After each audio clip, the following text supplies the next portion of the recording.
Hi friends, welcome to channel. ಇವತ್ತು ವಾಂಗಿಭಾತ್ ಮಾಡೋದು ಹೇಗೆ ಅಂತ ನೋಡೋಣ ಬನ್ನಿ. ತುಂಬ ರುಚಿಯಾಗಿ ಹೇಗೆ ವಾಂಗಿಭಾತ್ ಮಾಡೋದಂತ ಹೇಳ್ಕೊಡ್ತಿದ್ದೀನಿ. ನೋಡ್ಕೊಂಡು ಒಂದು ಸಲ ಟ್ರೈ ಮಾಡಿದೆ ಅಂದರೆ ನೀವು ಮತ್ತೆ ಮತ್ತೆ ತಿನ್ನಬೇಕು ಅನ್ನೋ ಥರ ಅಷ್ಟು ರುಚಿ ಬರುತ್ತೆ. ಒಂದು ಸಲ ಟ್ರೈ ಮಾಡಿ ನೋಡಿ ಒಂದೊಂದೇ ಕ್ಲಿಪ್ ಸ್ಟೆಪ್ ಬೈ ಸ್ಟೆಪ್ ತೋರಿಸಿದ್ದೀನಿ. ಯಾವುದನ್ನು ಮಿಸ್ ಮಾಡದೆ ವಿಡಿಯೋ ಮಧ್ಯೆ ಸ್ಕಿಪ್ ಮಾಡದೆ ನೋಡಿ. ನಿಮ್ಗೆ ಡೀಟೇಲಾಗಿ ಗೊತ್ತಾಗುತ್ತೆ ನೋಡಿ. ಫೈನಲ್ ಗೋಜ್ ನಿಮ್ಗೆ ಈ ಥರ ಕಾಣುತ್ತೆ. ಅದು ನೋಡ್ತಾ ಇದ್ದರೆ ನಮ್ಗೆ ತಿನ್ನಬೇಕು ಅನ್ನೋ ಆಸೆ ಬರ್ತಾಯಿದೆ. ಅಷ್ಟು ಟೇಸ್ಟಿಯಾಗಿದೆ. ನಿಮ್ಗೆ ಹೆಂಗೆ ಅನಿಸ್ತಿದೆಯೋ ಅದೇ ರೀತಿ ಟೇಸ್ಟಿಯಾಗೂ ಇದೆ. ನೋಡಿ, ನಾನು ಫೈನಲ್ ಪಿಕ್ಚರ್ ಹೆಂಗಿದೆ ರೈಸ್ ಬಾತ್ ಅಂತ ಒಂದು ಕ್ಲಿಪ್ ಹಾಕಿದ್ದೀನಿ ನೋಡಿ. ಫಸ್ಟ್ ಆಫ್ ಆಲ್ ನಾವೇನು ಮಾಡಬೇಕು, ಉದ್ದ ಬದನೆಕಾಯಿ ಬರುತ್ತಲ್ವ, ಆ ಬದನೆಕಾಯಿನ ತಗೊಂಡು ಚೆನ್ನಾಗಿ ತೊಳೆದುಕೊಳ್ಳಿ. ಒಂದು ತೊಳೆದಿಟ್ಕೊಂಡು ಒಂದು ಪ್ಲೇಟಲ್ಲಿ ಹಾಕ್ಕೊಳ್ಳಿ. ಮತ್ತು ಒಂದು ಬಟ್ಲಲ್ಲಿ ನೀರು ತಗೊಂಡು ಒಂದು ಸ್ವಲ್ಪ ಉಪ್ಪು ಹಾಕಿ. ಏನಕ್ಕೆ ಅಂತಂದರೆ ನಾವು ಬದನೆಕಾಯಿ ಕಟ್ ಮಾಡಿದ ಬದನೆಕಾಯಿನ ಈ ನೀರಿಗೆ ಹಾಕಿ ಬದನೆಕಾಯಿ ಕಪ್ಪಗಾಗದೇ ಇರುತ್ತೆ. ಸರಿ ನೋಡಿ, ನಾನು ಆ ಥರನೇ ಕಟ್ ಮಾಡಿಬಿಟ್ಟು ಹಾಕಿದ್ದೀನಿ. ಈ ಬದನೆಕಾಯಿ ನಿಮಗೆ ಕಪ್ಪಗಾಗಲ್ಲ. ಮತ್ತು ಸ್ವಲ್ಪ ಆನಿಯನ್ ಸಣ್ಣಕ್ಕೆ ಉದ್ದಕ್ಕೆ ನಾವು ಉಪ್ಮಾಗ ಹೆಂಗೆಲ್ಲ ಕಟ್ ಮಾಡ್ಕೊತೀವಿ ಆ ರೀತಿ ನಿಮ್ಗೆ ಎಷ್ಟು ಬೇಕೋ ಅಷ್ಟು ಕಟ್ ಮಾಡ್ಕೊಳ್ಳಿ. ನಿಮ್ಗೆ ಜಾಸ್ತಿ ಆನಿಯನ್ ಬೇಕನ್ಸಿದ್ರೆ ಜಾಸ್ತಿ ಹಾಕ್ಕೋಬೋದು, ಇಲ್ಲ ಕಡಿಮೆ ಬೇಕಂದರೆ ಕಡಿಮೆ ಹಾಕ್ಕೋಬೋದು. ಈಗ ನೋಡಿ, ಆಯಿಲ್ ಹಾಕ್ಕೊಂಡು ಸಾಸಿವೆ ಹಾಕ್ಕೊಳ್ಳಿ. ನಾನು ಕಡಲೆ ಬೀಜ ಹಾಕಿದ್ದೀನಿ, ಯಾಕಂದರೆ ಬಟಾಣಿ ಸೀಸನಲ್ಲ. ಹಸಿ ಬಟಾಣಿ ಸೀಸನಲ್ಲಿ ಕಡಲೆ ಬೀಜದ ಬದಲು ಹಸಿ ಬಟಾಣಿ ಹಾಕಿದ್ರೆ ಇನ್ನೂ ಚೆನ್ನಾಗಿ ರುಚಿ ಇರುತ್ತೆ. ಕಡಲೆ ಬೀಜ ಆಪ್ಷನಲ್, ನಿಮ್ಗೆ ಇಷ್ಟ ಇದ್ದರೆ ಹಾಕ್ಕೋಬೋದು, ಇಲ್ಲಾಂದರೆ ಇಲ್ಲ. ಕಡಲೆ ಬೀಜ ಕೆಂಪಗಾಗೋರು ನೋಡಿ. ಈಗ ಕರಿಬೇವು ಹಾಕಿ. ಕರಿಬೇವು ಒಂದು ಸೌಂಡ್ ಬರೋ ಥರ ಮಾಡಿ. ಮತ್ತು ಈಗ ಆನಿಯನ್ ಹಾಕಿದ್ದೀನಿ ನೋಡಿ. ಆನಿಯನ್ ಸ್ವಲ್ಪ ಬ್ರೌನ್ ಕಲರ್ ಬರೋವರೆಗೂ ಹುರ್ಕೊಳ್ಳಿ. ಚೆನ್ನಾಗಿ ಅಂದರೆ ನಾವು ಕಲಿಸ್ತಾ ಇರಬೇಕು, ಇಲ್ಲಾಂತಂದರೆ ಬಿಟ್ಟರೆ ಸೀದೋ ಥರ ಆಗುತ್ತೆ. ಒಂದು ಸೌಟ್ ಎತ್ಕೊಂಡು ಕಲಿಸ್ತಾ ಇರಿ ನೋಡಿ. ಹಂಗೆ ನಾನು ಹೆಂಗೆ ಮಾಡ್ತೀನಿ ಅಂತ ನೋಡ್ತಾ ಇರಿ. ಸ್ಕಿಪ್ ಮಾಡಿದ್ದೀರಾ ಅಂದರೆ ನಿಮಗೆ ಟೇಸ್ಟ್ ಚೇಂಜ್ ಆಗುತ್ತೆ. ಟೇಸ್ಟ್ ಬರೋದೆಲ್ಲ ನಾವು ಸ್ಟೆಪ್ ಬೈ ಸ್ಟೆಪ್ ಮಾಡೋದ್ರಲ್ಲೇ ಟೇಸ್ಟ್ ಬರೋದು. ಏನೇನು ಐಟಮ್ ಹಾಕ್ತೀವಿ ಅನ್ನೋದಕ್ಕಿಂತ ಹೇಗೆ ಮಾಡ್ತೀವಿ ಅನ್ನೋದು ಇಂಪಾರ್ಟೆಂಟು. ಅವಾಗೇ ನಿಮಗೆ ಟೇಸ್ಟ್ ಬರುತ್ತೆ ನೋಡಿ. ನಾನು ನೀರಿಂದ ಬದನೆಕಾಯಿ ತೆಗಿತಿದ್ದೀನಿ ನೋಡಿ. ಒಂಚೂರು ಕಪ್ಪಗಾಗಿಲ್ಲ ನೋಡಿ, ಎಷ್ಟು ಚೆನ್ನಾಗಿ ಗೊತ್ತಾಗುತ್ತೆ ಅಂತ. ನಾನು ಹೆಂಗೆ ಹಾಕಿದ್ದೀನಿ ಹಾಗೆ ಇದೆ, ಹಸಿಯಾಗೇ ಇರುತ್ತೆ ನೋಡಿ, ಹಸಿರಾಗೆ ಕಾಣುತ್ತೆ. ನೋಡಿದ್ರೆ ಫ್ರೆಂಡ್ಸ್ ನೋಡಿ, ಹಂಗೆ ಇದೆ. ಅದಕ್ಕೆ ನಾವು ಬದನೆಕಾಯಿ ಕಟ್ ಮಾಡಿ ನೀರಿಗೆ ಹಾಕಬೇಕಾದ್ರೆ ಸ್ವಲ್ಪ ಉಪ್ಪು ಹಾಕ್ಕೋಬೇಕು.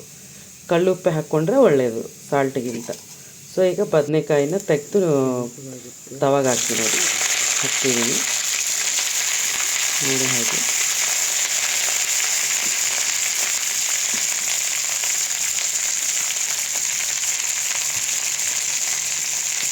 ಆ ನೀರೆಲ್ಲ ಹೋಗೋ ಥರ ಹಿಂಡ್ಬಿಟ್ಟು ಹಾಕ್ಕೊಳ್ಳಿ, ಚೆನ್ನಾಗಿರುತ್ತೆ. ಗೊಜ್ಜಿಗೆ ನೀರು ಬಿದ್ದರೆ ಅಷ್ಟೊಂದು ಚೆನ್ನಾಗಿರಲ್ಲ. ನೀರು ಹಿಂಡ್ಬಿಟ್ಟು ಹಾಕ್ಕೊಳ್ಳಿ. ಈಗ ಮತ್ತೆ ಸ್ಪೂನ್ ತಗೊಂಡು ಕಲ್ಸ್ಕೊತಾ ಇರಿ ಆ ಥರ.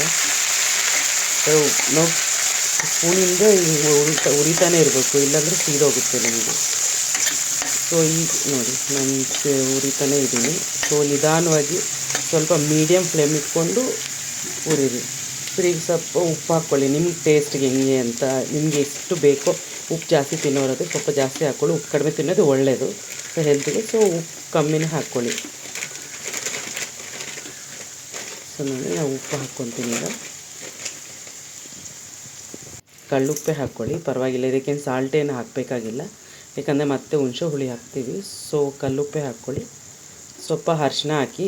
ಉಪ್ಪು ಅರಿಶಿನ ಹಾಕಿದ್ರೆ ಕಾಯಿ ಸ್ವಲ್ಪ ಬೇಗ ಬೇಯುತ್ತೆ.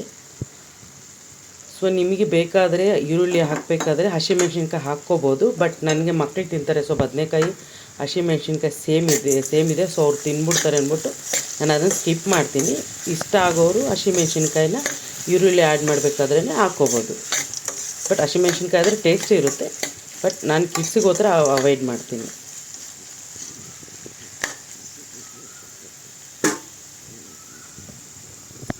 ಈಗ ನೋಡಿ,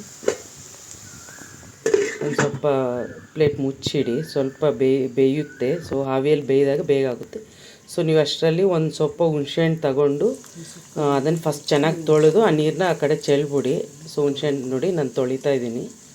ಸ್ಟೆಪ್ ಬೈ ಸ್ಟೆಪ್ ನೋಡಿ, ಸ್ಕಿಪ್ ಮಾಡ್ದಿರಾ. ನೀರನ್ನು ಎಲ್ಲ ಚೆಲ್ಬಿಟ್ಟು ಮತ್ತೆ ನೀರು ಹಾಕ್ಕೊಳ್ಳಿ. ಒಂದು 10 ಮಿನಿಟ್ಸು ನೆನೆಯಕ್ಕೆ ಬಿಡಿ. ಚೆನ್ನಾಗಿ ನೆನೆದ್ರೆ ನಮಗೆ ಹುಳಿ ಗೊಜ್ಜು ಚೆನ್ನಾಗಿ ಬರುತ್ತೆ. ಇವಾಗ ಗೊಜ್ಜನ್ನ ತಗೊಳ್ಳಿ ನೋಡಿ, ಚೆನ್ನಾಗಿ ಚೆನ್ನಾಗಿ ಕಿವುಚಿದಾಗ ಗೊಜ್ಜು ಮಾತ್ರ ನೀರಿನ ಗೊಜ್ಜು ಮಾತ್ರ ಹಾಕ್ಕೊಳ್ಳಿ. ಹುಣಸೆ ಹಣ್ಣು ಸೈಡಿಗೆ ತೆಗೆದ್ಬಿಟ್ಟು ನಾನು ಹಾಕಿದ್ದೀನಿ ನೋಡಿ. ಸೊ ಇದಕ್ಕೆ ಸ್ವಲ್ಪ ನಿಮ್ಗೆ ಟೇಸ್ಟ್ ಎಷ್ಟು ಬೇಕೋ ಅಷ್ಟು ಖಾರದ ಪುಡಿ ಹಾಕ್ಕೊಳ್ಳಿ.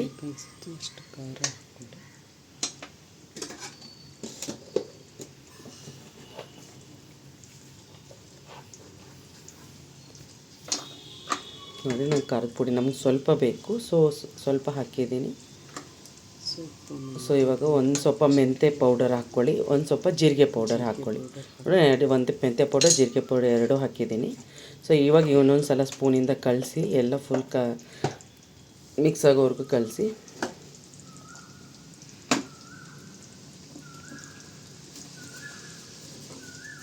ಚೂರು ನಿಮಗೆ ಎಷ್ಟು ಬೇಕು ಅನಿಸುತ್ತೋ ಅಷ್ಟು. ಸೊ ಸ್ವಲ್ಪ ಬೆಲ್ಲ ಹಾಕ್ಕೊಳ್ಳಿ. ಅಂದರೆ ವಾಂಗಿಭಾತ್ಗಾಗಲಿ ಪುಳಿಯೋಗರೆ ಆಗಲಿ ಸ್ವಲ್ಪ ಬೆಲ್ಲ ಹಾಕ್ಕೊಂಡ್ರೆ ಟೇಸ್ಟ್ ಚೆನ್ನಾಗಿರುತ್ತೆ. ಸೊ ಸ್ವಲ್ಪ ಬೆಲ್ಲ ಹಾಕಿ.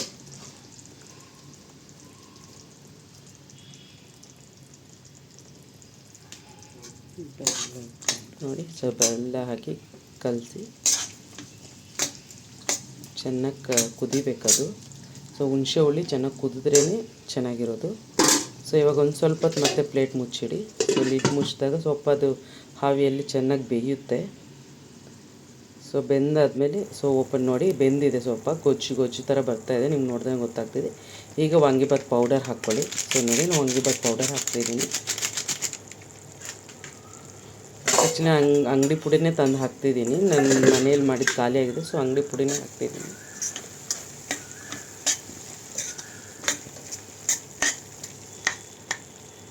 ಚೆನ್ನಾಗಿ ಬೆಂದಿದೆ ಬದನೆಕಾಯಿ, ಆದ್ರೂ ಸ್ವಲ್ಪ ಕಲಸಿ ಇನ್ನೂ ಚೆನ್ನಾಗಿ ಫ್ರೈ ಮಾಡ್ತಾ ಇರಿ.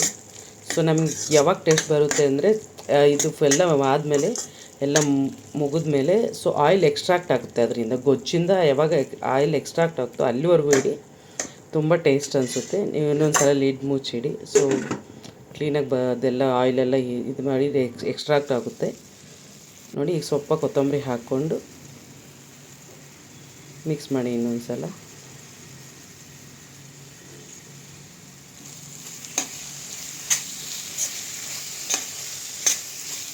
ನೋಡಿ ಚೆನ್ನಾಗಿ ಮಿಕ್ಸ್ ಆಗಿದೆ. ನೋಡಿ ನನಗೆ ಸ್ವಲ್ಪ ಆಯಿಲ್ ಎಕ್ಸ್ಟ್ರಾಕ್ಟ್ ಆಗ್ತಾಯಿದೆ. ಸೊ ಆಯಿಲ್ ಎಕ್ಸ್ಟ್ರಾಕ್ಟ್ ಆಗ್ತಾಗೆ ನಿಮಗೆ ಟೇಸ್ಟ್ ಬರುತ್ತೆ ಈ ಗೊಜ್ಜು. ನೋಡಿ ಅಲ್ಲಿ ಬರ್ತಾಯಿದ್ರೆ ನಿಮಗೆ ತಿನ್ನಬೇಕು ಅನಿಸ್ತಾ ಇರುತ್ತೆ ಈ ವಿಡಿಯೋ ನೋಡೋವರಿಗೆ. ಸೊ ನನ್ನ ಚಾನಲ್ನ ಸಬ್ಸ್ಕ್ರೈಬ್ ಮಾಡಿ, ಇನ್ನೂ ಒಳ್ಳೆ ವೀಡಿಯೋಸ್ ಎಲ್ಲ ಅಪ್ಲೋಡ್ ಮಾಡ್ತಾ ಇರ್ತೀನಿ. ಸೊ ಇನ್ನೂ ಫುಡ್ ವೀಡಿಯೋಸ್ ಎಲ್ಲ ಹಾಕ್ತಾ ಇರ್ತೀನಿ. ಸೊ ನೀವು ಟ್ರೈ ಮಾಡ್ಬೋದು, ಚೆನ್ನಾಗಿರುತ್ತೆ. ಸೊ ನನ್ನ ಚಾನಲ್ ಸಬ್ಸ್ಕ್ರೈಬ್ ಮಾಡಿಬಿಟ್ಟು ಶೇರ್ ಮಾಡಿ.